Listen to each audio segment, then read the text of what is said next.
This episode is brought to you by NBA on Prime. The NBA on Prime is back with an exciting week of Emirates NBA Cup action. The knockout rounds begin with quarterfinal doubleheaders on Tuesday and Wednesday night. Then it's a semifinal doubleheader on Saturday.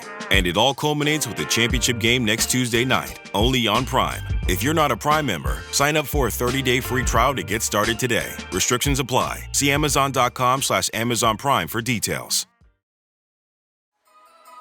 When the holidays start to feel a bit repetitive, reach for a Sprite Winter Spiced Cranberry and put your twist on tradition.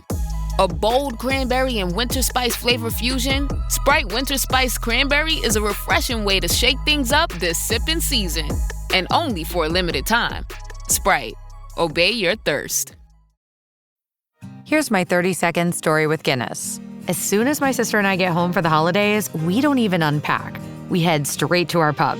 The bartender already knows our order, Guinness and fries. We laugh all night, catch up with old friends, and walk home with faces sore from smiling. It's one of my favorite nights of the year. That was my 30-second story with Guinness. Guinness Draft Stout. Please enjoy responsibly. Imported by Diageo Beer Company, USA, New York, New York.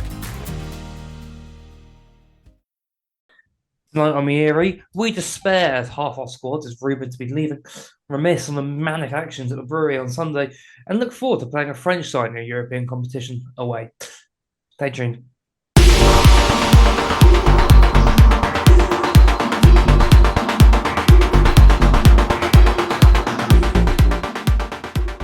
Good evening, ladies and gentlemen. I'm joined by Jack, as always. How you doing? Good, mate. I'm good. Happy to be here again. Unfortunately, both Grant and Josh have come down with a terrible sickness of being just awful chat. Grant stuck in the middle of France and Josh stuck on a train between London and Gloucester. We've replaced them with a very able deputy. Nick, how you doing? I'm all right. I'm like a traveling reserve, and but I do get a game now and again. That's a great second choice to be called upon if we need him. Thank you. Let's move straight into the only real piece of news this week. So far, the only thing confirmed, at least, Ethan Lewis today has been announced that he's joining Cardiff on a short-term loan deal after Cardiff currently have maybe 2 fit hookers. I think this is best case of both clubs. We have 5 fit hookers on our books, all of which are quite good. And I think it makes sense for all parties involved. Thoughts on them going away, Jack? Yeah, I think it makes sense. Hopefully get some game time, good for his development. And yeah, I think it's good. He covers a hole that Cardiff have. So yeah, I think it'll be good for him as well to learn and pick up new things from a different environment, and also come back then and hopefully push to get in the squad. So all in all, I think it's a good move for him, good move for us, and good for Cardiff as well, because he looks a decent player. So yeah, 100%. It's win-win, isn't it? Unless he actually picks up a really bad injury, but that's rugby. You can't wrap people in cotton wool. It's far better for him to have some game time, and as you say, come back to us with that experience. And unfortunately, we might be in a position further on the season where, he's playing regular because of, and hope it doesn't happen, but it's not beyond the realms of possibility that one of our other hookers might pick up an injury. So you want him match fit and ready to go. I was going to say, you'd argue he's probably 5th choice going to the start of the season for us. He's got a couple minutes here and there so far. He's looked pretty decent. He looks very solid URC level hooker. So we wish him all the best as he goes on and tries to get some more game time in that currently quite good Cardiff pack. The other bits of news this week happened to take place on the rumour mill. If you didn't pay attention last week, this is our new segment where we go over our favourite rumours from this week in rugby. There's been quite a few surrounding the Ospreys this week. I think it's best, though, we start off with Jack. What was your favourite rumour you heard this week? well, I've been back on South African X, and this week the Northern Hemisphere international rugby teams have been practicing plays to get Springbok players sent off, apparently. Sounds like something that Razzie himself would be quite proud of, actually. But yeah, that is my rumor of the week. So instead of coaching people like Blair Murray how to catch high balls, we were trying to get him to put his you know, eye into African players' thumbs, apparently, which might go some way to explain his prowess under the high ball. But there you go. I think I saw this on Twitter last week and thought, surely he's not serious. And then he doubled down like 7 times in the comments. I just, I don't know if anyone here follows the Twitter account Rugby Struggles. Yeah. It's gotten to the point where every time I see the specific person's tweets, I send them to that account, and they tell me, no, we already have too many. Great account, by the way, run by some other rap members or Global Game Line family. It's quite frankly, it's absolutely absurd, and yet I love it at the same time. I just love the idea that the WRU, I mean IAFU, are agreeing on anything. Yet alone that actually no, we need to make sure that South African players hurt us and brutalize us in order to get red cards. Does that also? I didn't know it included us also teaching them how to tackle their shoulders, arms tucked, and going straight for their heads. But you know, if it works, it works. It's just fucking bollocks, isn't it, Nick? Yeah. It's absurdity, and we love it. Nick, what's your favourite rumor coming out this week? Well, I think mine is insert the name of any Osprey player who is going to be out of contract this year and they're leaving. Obviously, it's a time that any player across any team is going to be looking at their options. You know, rugby and professional, any professional sport, but rugby in particular, you've only got any certainty over the length of your current contract. And understandably, if we were in that position, you'd be looking at options. But at the moment, and I think in one of the programs, we sort of try to understand where players were. And obviously, it's the end of any season. We've got loads of players who will be either going on elsewhere or renegotiating a contract. And we had one, didn't we, with Kean Giles, where that was good news. And I'm sure those conversations are happening. But the latest, obviously, and would be a massive tragedy for us, is Dan Edwards being linked with Leicester, who probably made a bit of a temporary decision over bringing James O'Connor there. I think he's there, isn't he? But they're obviously looking for a young outside half who they can build a team around. So yeah, so it's no surprise in that, but it is quite comical because I'm sure you could probably say the same of any other Welsh team at the moment, and obviously not helped by the fact we don't know our future, but it is plenty of rumours, and there'll be another one next week for sure. I think it was Wales Online reporting it, which I mean, it's Wales Online. It's 50-50 at best, but it makes sense. Annoyingly, I know Leicester were obviously linked to signing Costello a few years ago as well, and they're clearly looking for a 10 to sort of sit there long term after George Ford left, and they've not really had one since they won the championship or won the title in 22. Yeah. Yeah. And it's unfortunate, but Dan Ed's is probably the most exciting up and coming 10 on the market. Yeah. I think this one, unfortunately, it makes sense. You could see why they need a fly half. There's a lot of uncertainty around where people are playing rugby next year in Wales. He's young. He's definitely over the autumn, cemented his place in that Wales team as well. I think had shown, what we all knew as fans he was capable of, but I think everyone else has now kind of realized it as well or seen it. And so I think this rumor actually, could potentially be more than a rumor.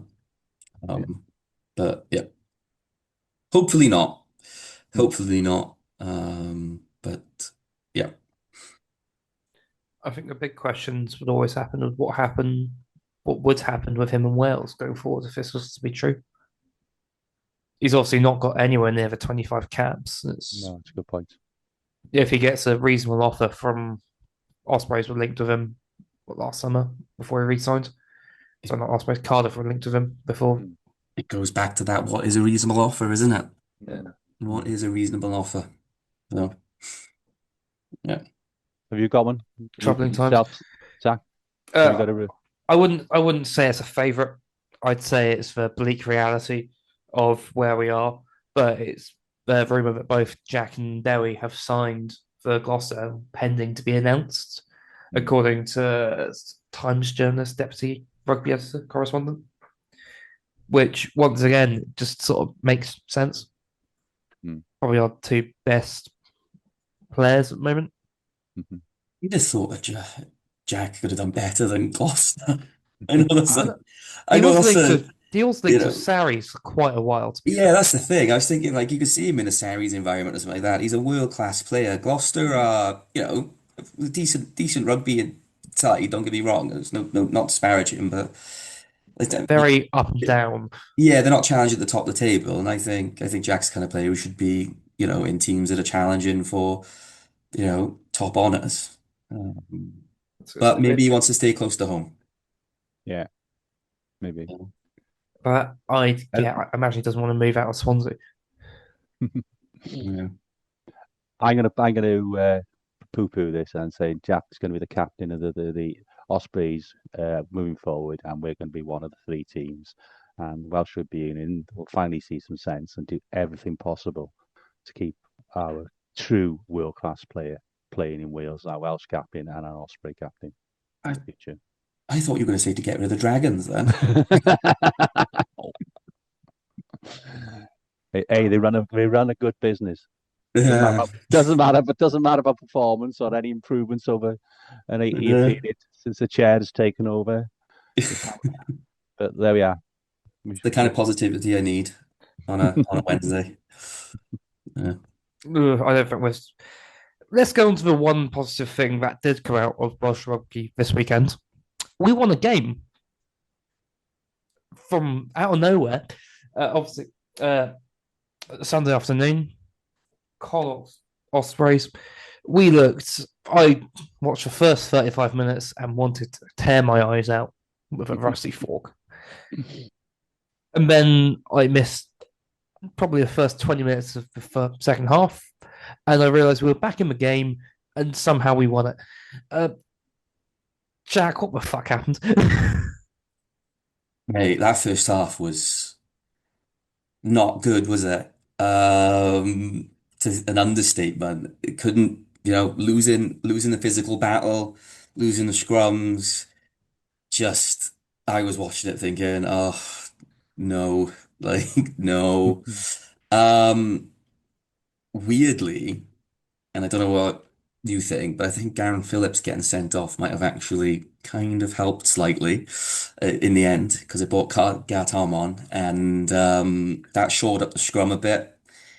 And then getting that try just before half time, I think made a big difference as well with Deeves going over. And then in the second half, they played the conditions properly. They were like a different team, played in the right areas. They were more physical, got off the line. I mean, that last passage of play, shout out to the commentary. Uh, I don't know who was on comms, I can't remember, but they were willing or not to score. Um, they never looked like scoring. And everything got shored up. And I think that it was finally seeing that depth with the forwards as well, with the replacements coming on. um, and doing a really, really good job of just like adding a bit more of a physical edge. So as like Connacht wilted, it just looked like Ospreys went from strength to strength to strength, really.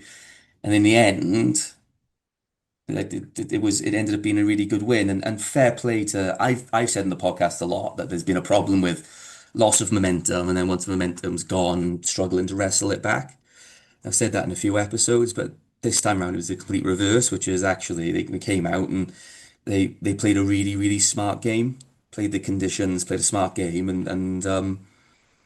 and yeah, long live the winning streak at the Brewery Field in Europe. So there you go. Yeah. Absolutely. Certainly. Let's start on the first half because I think it's a big gaping issue here. It was certainly a rugby team we put out, and we certainly tried playing some rugby, but it just felt like a load of compounding errors, line out not straight when we do get the first opportunity to really go at them, and then suddenly we're back camped in our 22, dodgy yellow cards, deliberate knock on, no real good angles, but ref sees it, ref gives it. 14-0 down pretty early on. Connacht did look pretty okay Yeah. for that first sort of 25 minutes. But once Gareth Thomas came on, I think we're a completely different side. I think just having that scrum dominance almost. I think Tom Bofa looked very good on his 150th cap, Yeah. which is really nice to see. Here's to another 150 more. Happy with that. Absolutely. Yeah. It's I think I might need to put an apology form for all those who was talking down about Gareth Thomas after the autumn internationals. Because I think he just came on and really showed how class he is. He's a really solid scrummager. Good, like, nuts and bolts player. And at the end of the day, that's what you're there to do.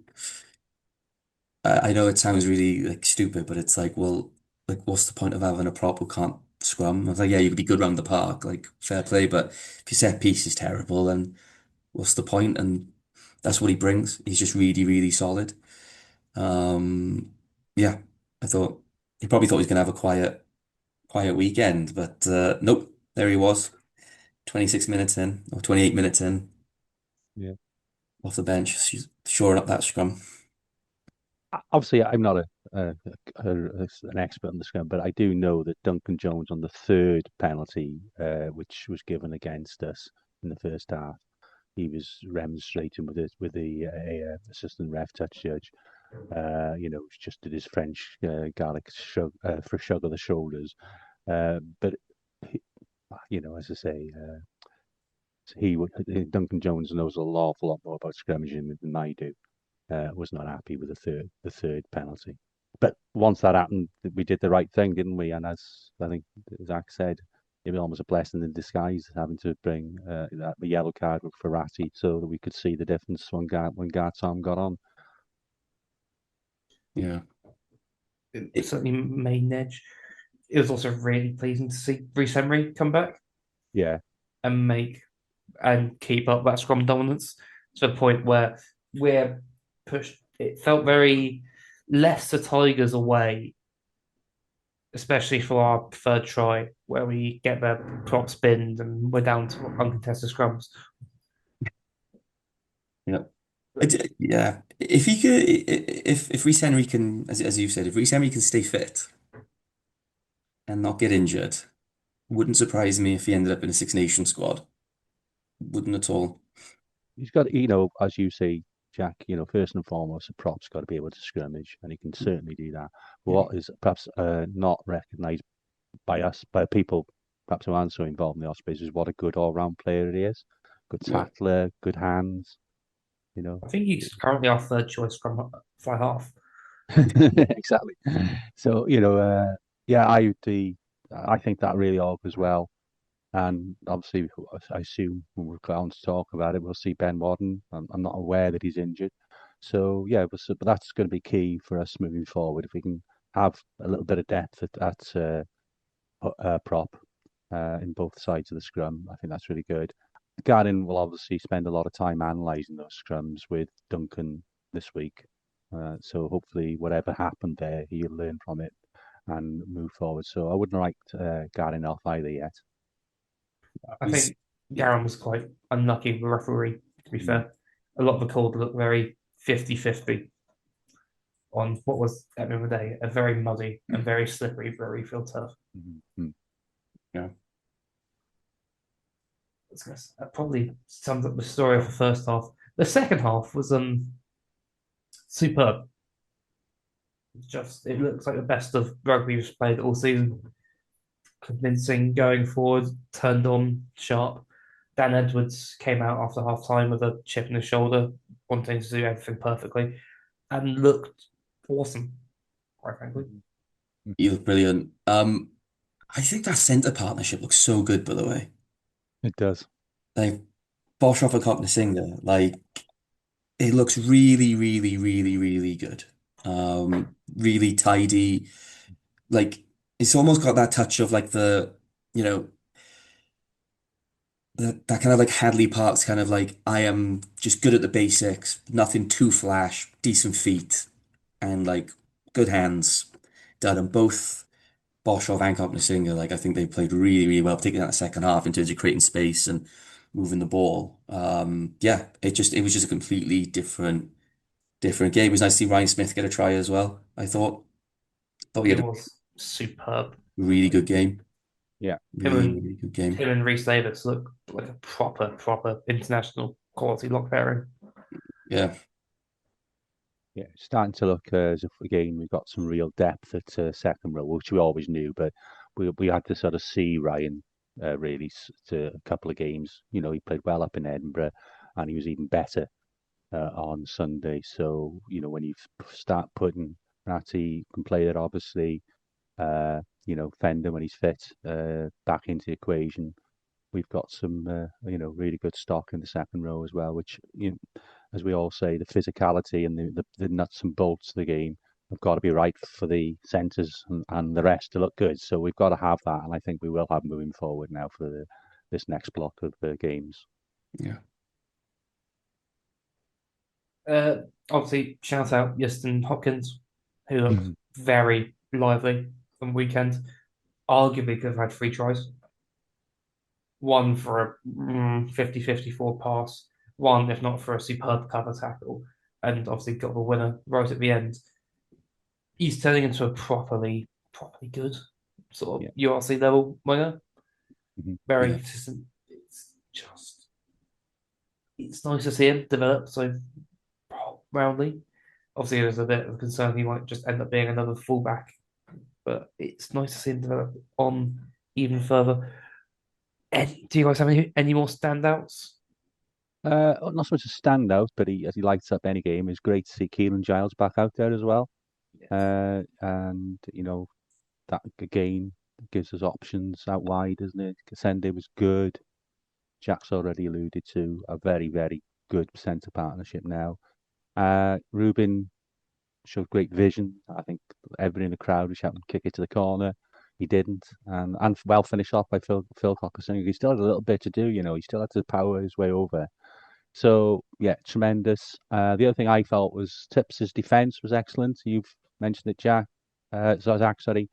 That last period, they didn't really look like scoring, and we were standing up to him, and it really got the crowd going. It wasn't the biggest crowd. The Sunday afternoon was wet, and there were terrible delays travelling west as well from Swansea to Bridgend.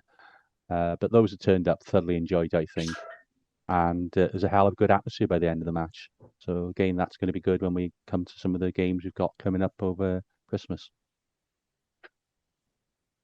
So there's no major injury concerns coming up after it.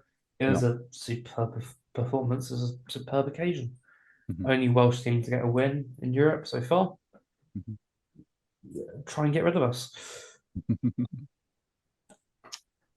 Let's have a look at some of the other results this weekend.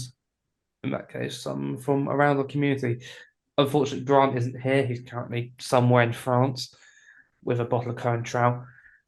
But Jack, do you think you'll be able to make an able deputy? Here we go. Let me see if I can share the screen now. Uh, bear with me. Can I just ask something before while Jack's doing that? If anybody wants to let us know how long those roadworks are going to be going on, that'd be helpful for Ospreys or to the Osprey supporters group. I'm sure, but there was a good half an hour extra on journeys. and that's going to be important.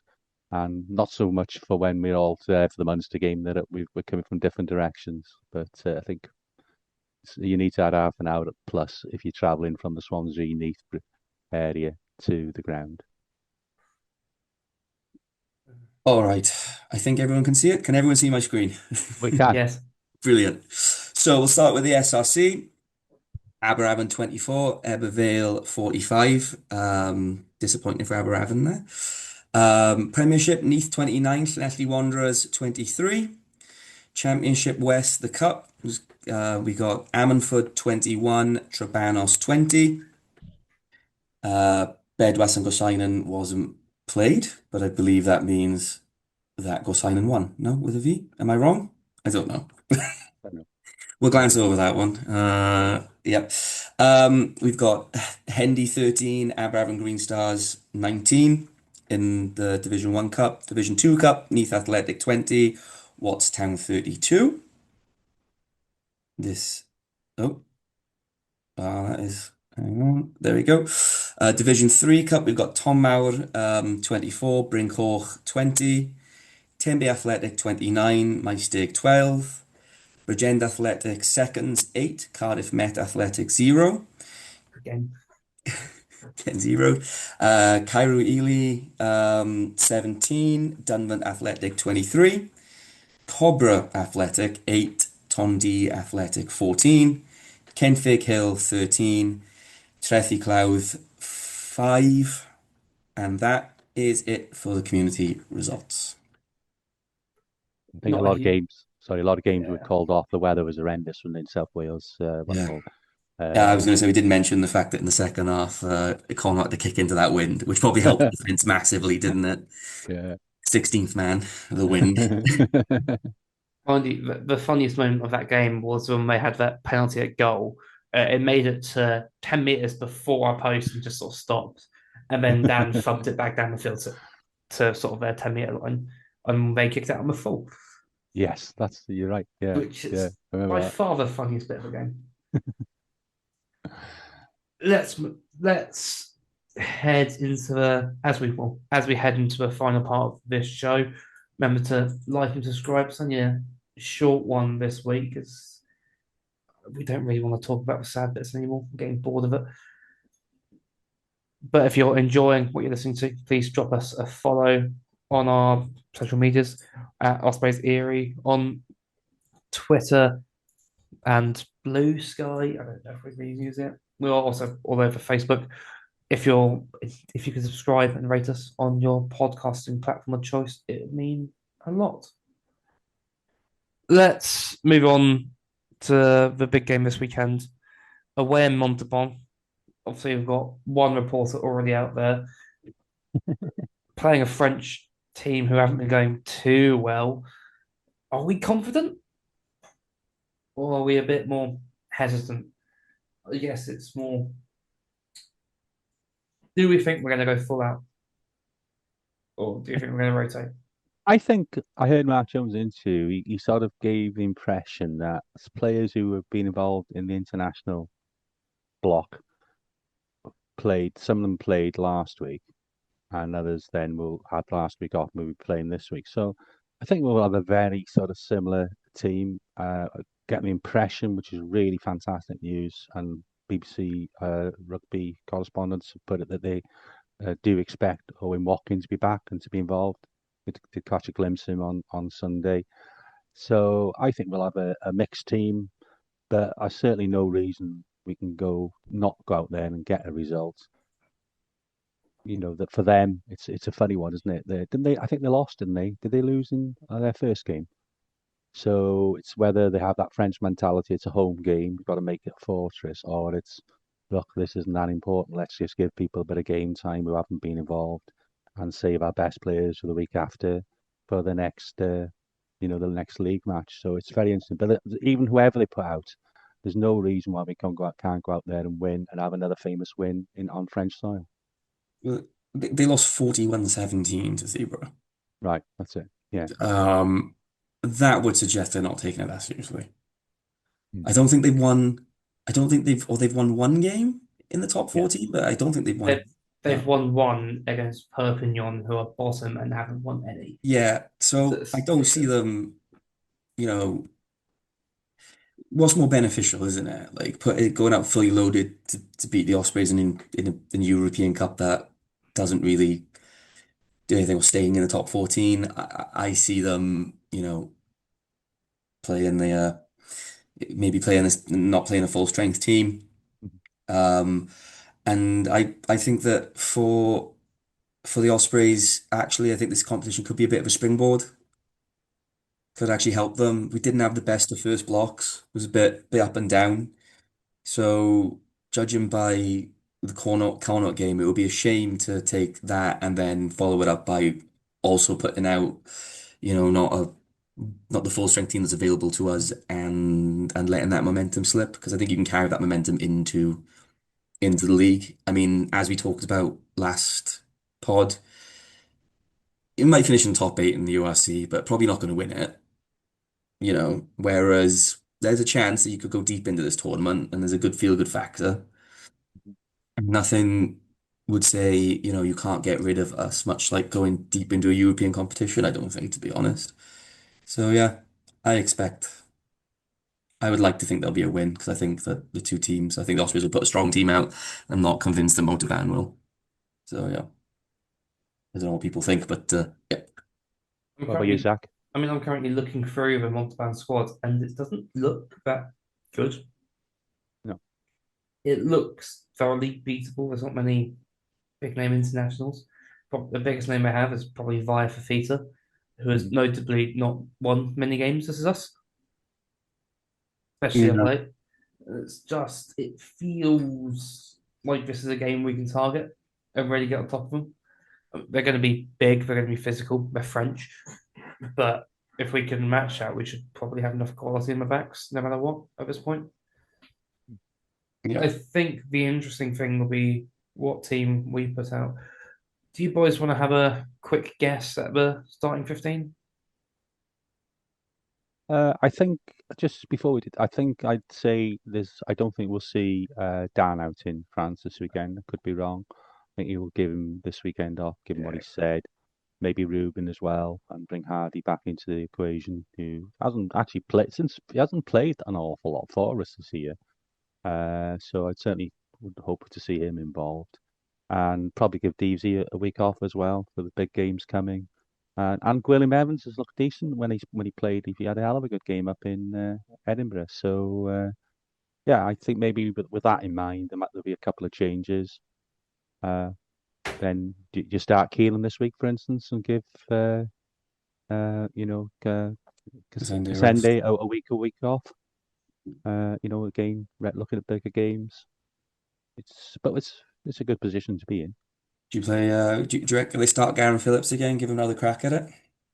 I think I would, Yeah. I think I would. I think he'll have a hell of a point to prove, won't he? I Yeah. think he'll come back in and he'll just be raring for it.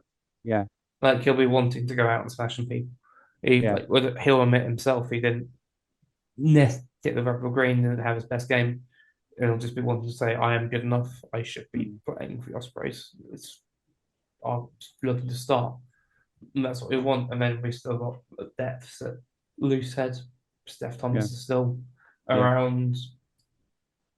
Cam Jones. Yeah, Cam Jones has looked good as well. I wouldn't mind seeing him come off a bench at 50 minutes, 30 minutes on the Mm, clock hmm because he's just a unit, hmm utterly massive. Would you give I, Moriarty a rest this week and hopefully get Morse involved? Yeah, Moriarty's played every game we've had this season, hasn't it Yeah. depends if they get rid of if they bench Deavesy, right? Mm. he? I think it also depends if Morgan Morris is fit. Yeah. Yeah, that's a good So point. thing about like Ross Moriarty is he will have breaks, won't he? Theoretically, during the Six Mm. Nations and things like that. Yeah. If he doesn't get called up, and I think that signing was based on the idea that he probably wouldn't get called up. I don't think, I think he's been brilliant. I think he could get called up, but judging on the autumn, Mm-hmm. I'm not sure he could have done any more to get into that squad in that first block. So there's a chance that they just play Moriarty anyway. Um, Yeah.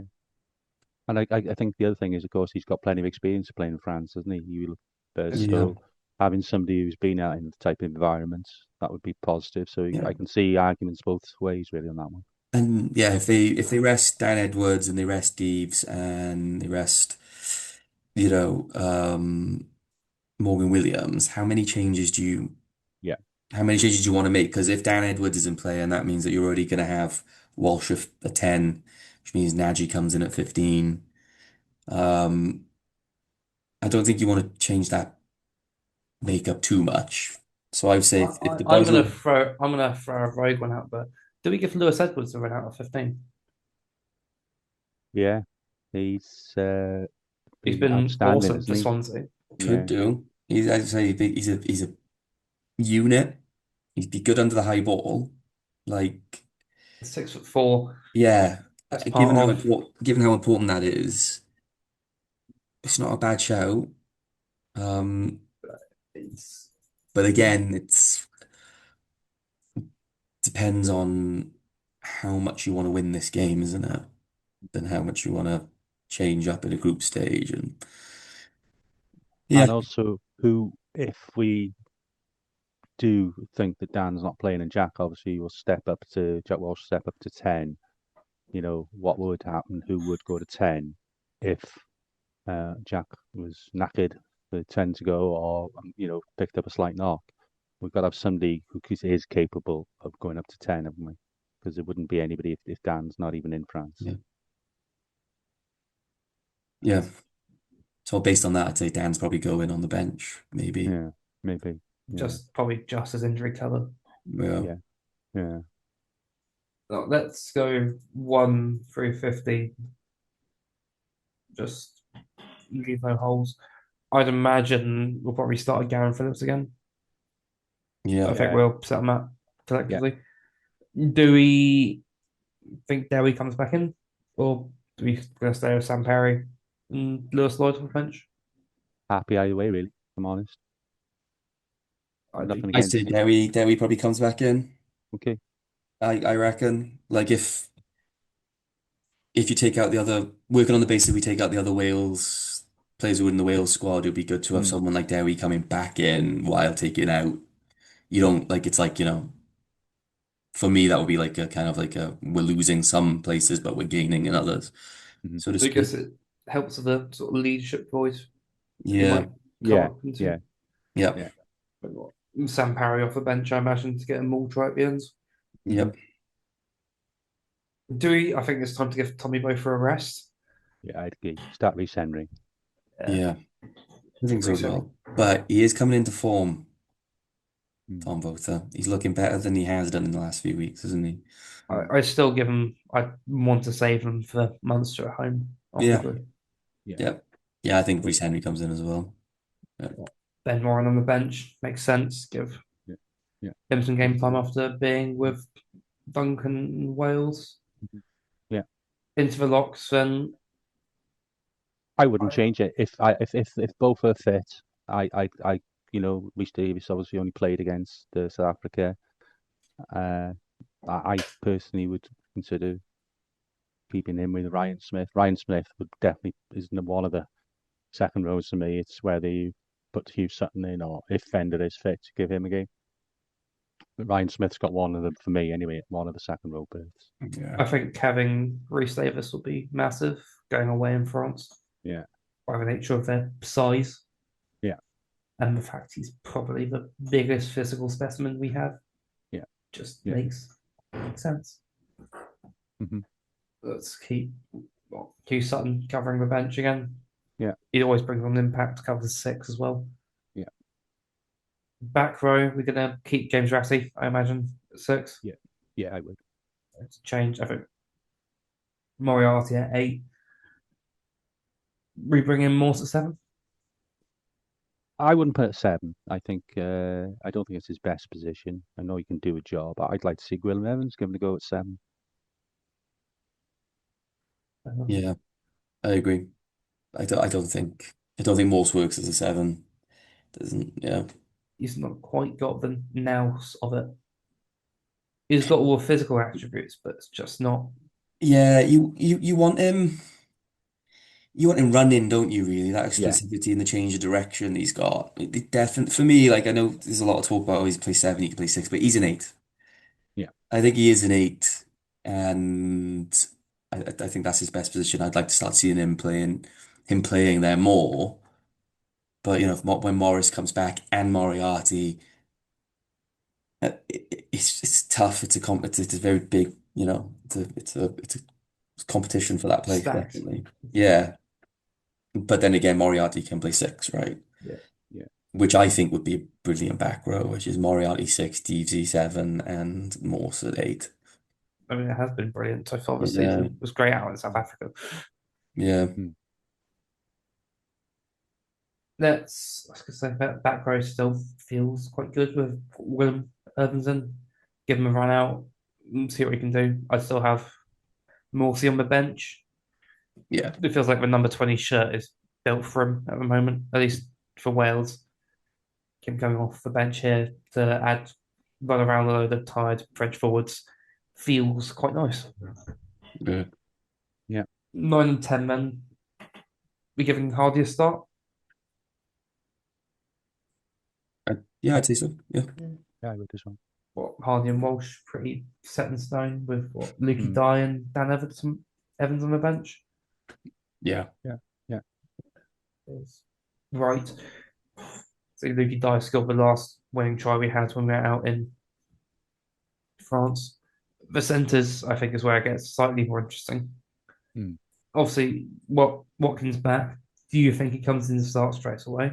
Do we give Big Phil a break because he's played pretty much every minute for us this season? He's had a long layoff, Watkin. I don't see him coming in straight away to start. I could see him coming off the bench for half an hour. Mm. But I think that yeah, I think the centre partnership stays the same, but you might see some changes earlier than usual because usually they don't get changed, do they? So because Right. Yeah. they're so efficient. But it's just been unfortunate that for particularly for Crocodile Singer that a lot of the centres have been injured. You know, Watkins Mm. injured and Keith's been injured. He's done a lot of the heavy lifting. Um, but I think that centre partnership stays. Um, at least to start anyway. But I wouldn't be surprised if at the end of the game it wasn't the same. Yeah. So I'm thinking that, I think. I wouldn't be too shocked if Keith is fit that we go Watkin and Keith. Is But Keith good though? Am I it's sort of game to game, I'm pretty sure. It's like he's got a niggly thing, and it's whether it niggles him a week beforehand, okay? If Keith is from fit, what I then I can see understand. Keith coming in at 12. Bolshoff playing 13, and then Watkin coming in at 13. Mm. It'll be interesting. I think it just depends if Keith is fit. That's a big one. Mm. Um, but I think Watkin off the bench sounds about right. It'll be good to see him back after 11 months out. Yeah, Quality operator. And Just then, another option which I understand is he's going to be still 5, 6 weeks away is Luke Scully. I'm understanding is he actually injured in training, just kicking, and it's been a real nasty tear, and it's taken a long time. So I don't believe he's going to be available till January, but he's not far. But that's the sort of time scale on him because it'd be nice to see him involved again sometime, wouldn't it? yeah, I was going to say, I can't remember the last time he's played, which bad, but probably because we had quite a few options at 10 going Mm. previously. He's probably currently pretty cemented in that third choice, but Mm. be nice to see him get some minutes, if nothing Yeah, else. I yeah. imagine come sort of that Six Nations period, Hmm. we'll see him involved, hopefully. Yeah, hopefully we're back for that. Let's finish up then on the back three. Do you think Keelan comes back in? I imagine he does, just to get some game time in his legs. yeah. Keelan on the left. Do we want to give Kasende a break for the first time all season? Yeah, I think so. Yeah. Give him a weekend at home. Swansea. Who do you think comes in? Do we keep Yeston on the right? Yeah, keep Yeston there. He's doing really well, as you said. Yeah. Or do they bring Morgan in? Is Ryan Colby fit? Don't know. The other one is Harry Houston, isn't he? He's in and around the squad, but no, I'd keep Yeston and Keelan, and if any changes, on the bench and that sort of area. Yeah. I mean, I think we're pretty set on Nagy at 15. Yeah. Yeah, Give and him he's some a big boy as well. You see him up close. He's built like a number 6. He's 6'4" and strapping. I was going to say, it's been a while since he's had a proper run out in a 15 jersey. Yeah. So it'd be nice to give him some French people to run around or into. You can do either. Yeah. I was going to say, I don't think there's a space for a back three on the bench, but it feels almost quite a good team. Like we should be going out and putting up a performance for the 23 that we have available, at least. Yeah, and I'd imagine being where it is, apparently an hour from Toulouse, it's going to be hopefully a dry day. And why can't we go out there and score 4 tries as well? Yeah. I think that should be the aim, no matter what, is bonus point minimum. Whether it's winning or losing will yet to be decided. Mhm. Yeah. Let's round things out then with 2 predictions. You know what they are.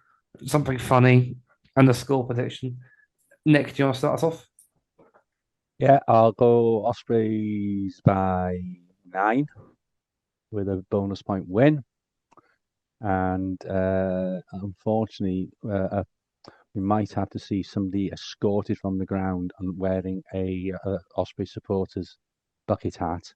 And and if it just happens to be somebody who's been on the regular on this program, we will absolutely deny any knowledge of him. You know what? I quite funny. Jack? I go Ospreys by 14. Ospreys by 14, bonus point win. Don't think Montauban are going to put a decent team out, so I reckon a solid win for the Ospreys. Something funny, again, aforementioned person on this podcast, being seen in the stands being fed Cointreau by an elf at a Christmas elf. Because my understanding is he said he'd be on the podcast today. Then he said he was delayed and couldn't get a taxi. But I reckon he just had one too many shots of Cointreau at the airport from the person giving them away for free and thought, you know what, I'm off to the pub. Power to him. Because that sounds like you do. Yeah, exactly. I think it's going to be a triple range of Ospreys victories. I think we're going to win by 12. Just weird number. I think we'll miss 1 conversion. But I think the funny thing happening is Reece Henry's going to get a 50-22 and Andrew Ford's going to have to somehow retcon it into one of his end of the year highlight videos. Just on principle. It's a good one.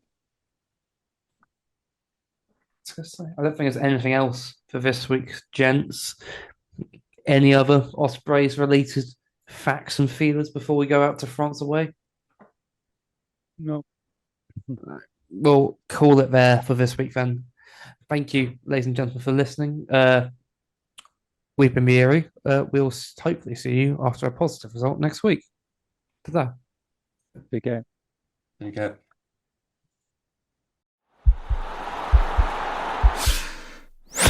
This podcast is part of the Sports Social Podcast Network.